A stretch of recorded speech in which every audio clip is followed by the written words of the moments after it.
Sadhguruji, thank you for speaking to us on Times Now. Congratulations on the Safe Soil movement and your repeated efforts to create awareness as well as solutions to environmental problems. And they're drawing a lot of support. We've seen you on your motorbike going around the world at large. The movement, as I said, has given you access to see and spread the word. Now, you spoke yesterday at the UN Convention to combat desertification in the Ivory Coast, and you said, and I quote you, with the development of appropriate government policies, we can turn the clock back on the impending extinction of soil, unquote.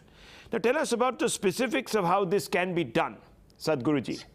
See, one important thing is, among our various UN conventions that have happened, the only one convention which has produced some conclusive result, not that others have not produced any result, they have, but there is no conclusive result. One convention that has produced conclusive result is in 1987, the Montreal Protocol, which was about the ozone holes in the atmosphere, because there was a single-pointed agenda that was largely fixed.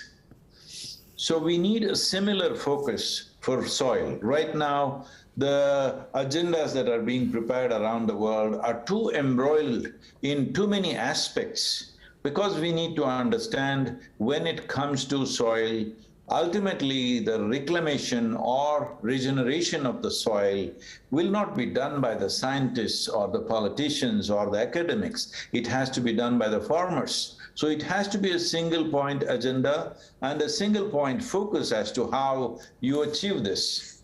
If we complicate it with like an academic subject, we will be endlessly debating it, not really getting to the point.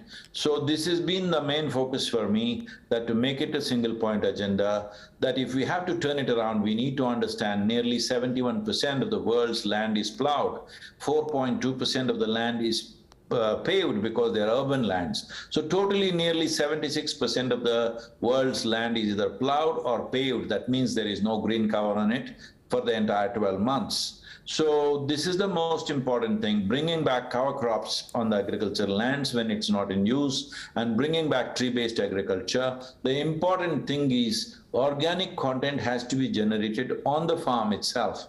The only way you can generate organic content is there are only two sources, which is the plant life and the animal life. There is simply no other way.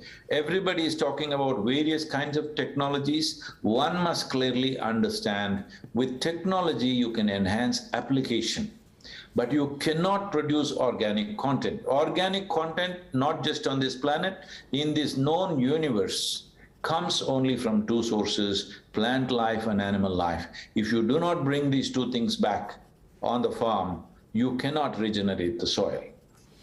Now, Sadhguruji, an incentive-based policy is needed for this. Okay, so, churn and burn farming is profitable. It is incentivized through subsidies. Why would the farmer want to abandon a practice that is making him some amount of money? See, this can only be initiated with incentives attached to raising the organic content. Right now, the average organic content in India is 0.68%. Suppose the government offers a certain incentive. If you get it to 3%, you will get this much incentive. If the incentive is attractive enough, most farmers will go for it. And the next level is, if I get it to 3%, one important aspect of this is it can be measured on the farm. It doesn't take a lab process. On the farm, you can measure the organic content of the soil. If you measure this and you show that you have 3%, now you get the incentive. Apart from that, the industry and business can work to facilitate carbon credit system. Right now, we've been working with so many farmers, hundreds and thousands of farmers have worked and created a huge amount of sequestering, but we've not been able to crack the carbon credit market yet, because it's simply so complicated and almost impossible. I thought this is a problem only in India. I've been talking to various organizations and agencies around the world. Everybody is finding it almost impossible to crack this, because what the policies that were done for industry, the same policies you're trying to enforce on the farmer.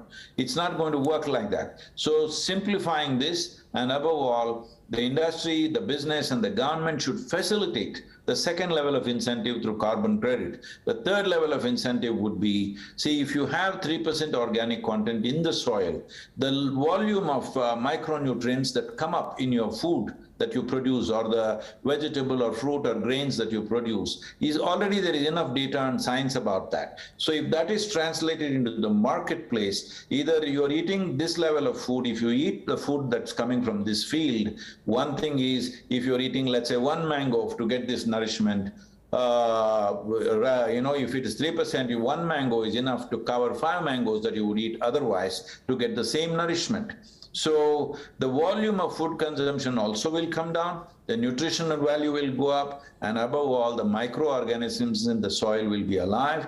This means the soil will be alive. The most important aspect of this movement is to drive this into people's minds, that soil is a living entity.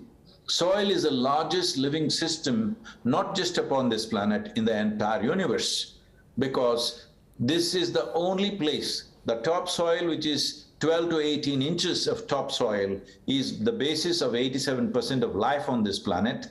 And right now, 85% of the nations or agricultural ministries in the world still treating soil as an inert substance. This must change, first of all. So in that sense, changing the narrative was most important.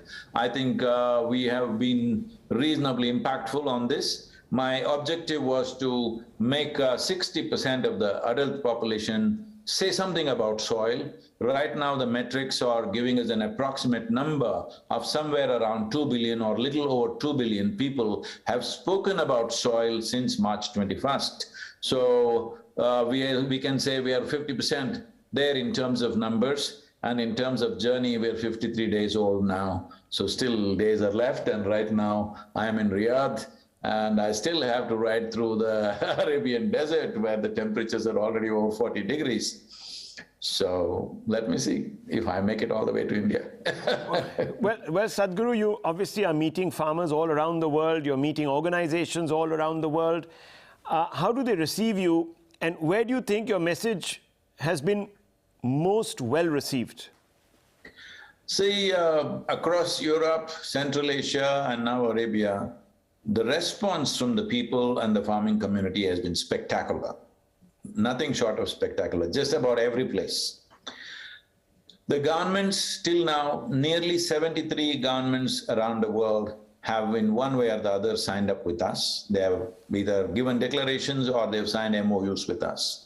So in a matter of 53 days, this level of support, and above all, shifting the narrative towards soil is very important, because till about 2 to 3 months ago, there was not a word about soil anywhere. As you know, in the news cycle, it's not been anywhere. For the first time, budgets are being allocated across the world for soil. This is the impact of the Save Soil movement, and this is the impact of people speaking up. So the problem is just this. People are always thinking governments are not doing something. See, governments are not elected to do something fantastic. Governments are elected to fulfill people's mandate. But not a single nation has it ever happened, not in a single nation has it ever happened, that 60% of the adult population has woken up and said, we are concerned about the long-term well-being of this nation, we are concerned about the future of our children. Not in one place has it been done. So this is that effort to give people's mandate so that governments will feel comfortable to make long-term policies. Because in a democracy, a government is elected for 4 to 5 year term. And why would they think of doing something that will produce results after 15, 20 years unless people give a mandate? So as people, as citizens, we must give this mandate to the government so that they will feel comfortable investing long-term. That's a very interesting point, Sadhguru, and my last 2 questions to you. The government passed in India 3 farm laws, if you remember, and they would have been transformative, especially with regards to some states in the north where certain farming practices are leading to desertification, depletion of groundwater, overuse of chemical fertilizers.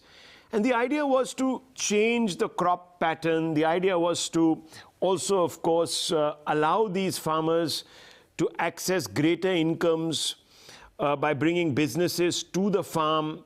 You know what I'm talking about. But this was met by a great amount of resistance. Now, this movement, and to research the interview I'm conducting with you, I watched a documentary on Netflix called Kiss the Ground. And I don't know if you've had an opportunity to watch it, but it talked about how certain farmers were still a bit skeptical of adopting this very, very important mission. So how does a government, in its communication, convince farmers also? They are obviously elected by large number of farmers, governments, and if they're doing something a little transformative, which means breaking from the usual, how do you do it if you're a government? See, this is what we need to understand, particularly in India. Everywhere it's true to some extent, but in India it is extremely important. Making a policy, however progressive and wonderful it may be, is not enough. Unless you make it into an emotional movement, it will not succeed in this country. So this is what this is about. But this is an incentive-based drive. Because without incentives, farmers will not make changes because their farmer's economy is so fragile. Even a small change, things will collapse for him. He may not understand all the things that you're talking about, but he knows one thing: any change means it could lead to a disaster. So it's extremely important. It is strongly incentive-driven, and it is also an emotional moment for themselves towards their own transformation and emancipation of what they're doing, their own economic activity. We have done some kind of a vague survey. What we find is, out of the 63% of the population being farmers, not even 2% of farmers want their children to become farmers. Unless we make farming into a lucrative process, this is going to be a great danger for the nation, because in another 25 years, you will have no farmers in the country, because this compulsory education process is making children go to school at least till they're 18 without ever entering the farm.